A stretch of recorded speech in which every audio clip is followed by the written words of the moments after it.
In the given figure O is the centre of circle. इस question में basically हमें एक सर्कल दे रखा है जिसमें ओ एक सर्कल का सेंटर है। If B A C is equals to N degree, B A C angle दे रखा जो कि एन डिग्री है, and O C B M degree, O C B जो एंगल है वो हमारे पास एम डिग्री दे रखा है। तो चार ऑप्शन दे रखे हैं, इनमें से कौन सा करेक्ट होगा ये बेसिकली हमें इसमें फाइंड आउट करना है। अब यहाँ पे देखेंगे फिगर के अंदर, अगर हमारे पास में जो एंगल दे रखा है ओ सी बी, जो एंगल है हमारे पास में ओ सी बी वो बराबर होगा किसके, ओ बी सी के, एंगल ओ बी सी के। क्यों? क्योंकि अगर ये एम डिग्री है तो ये भी एम डिग्री ही रहेगा बेसिकली हमारे पास में।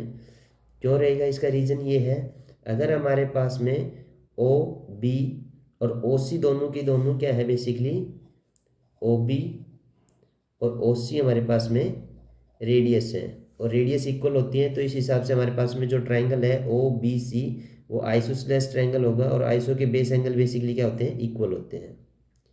अब हमारे पास जो ट्राइंगल है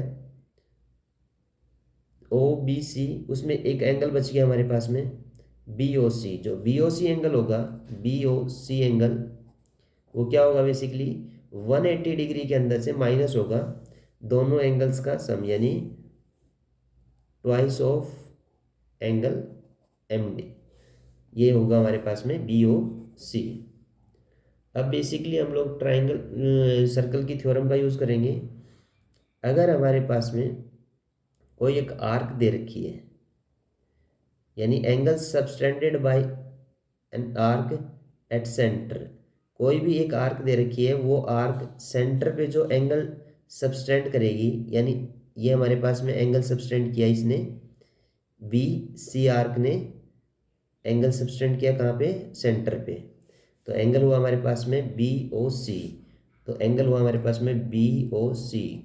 वो क्या होगा हमारे पास में, वो एंगल ट्वाइस ऑफ डबल होगा किसका, इस आर्क को छोड़ के रिमेनिंग पोर्शन पे जहाँ भी एंगल बनेगा उसका twice of remaining portion of the circle.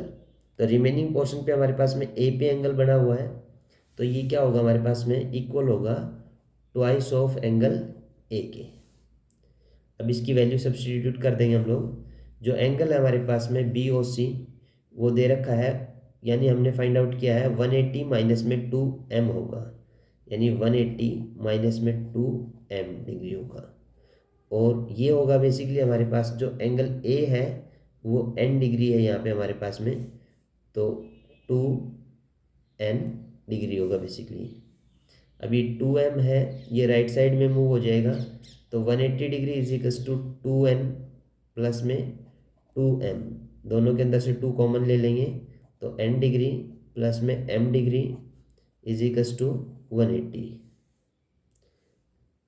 अब ये हमारे पास में basically m degree plus n degree is equals to हो जाएगा 180 डिग्री, और ये 2 डिवाइड हो जाएगा तो डिवाइडेड बाई 2 कैंसिल आउट, तो m degree plus n degree is equals to 90 के इक्वल होगा। ऑप्शन चेक करेंगे हम लोग तो देखेंगे कि ऑप्शन ए दे रखा हमें कि m degree plus n degree is equals to 90, यही ऑप्शन बेसिकली इसमें क्या होगा, करेक्ट होगा।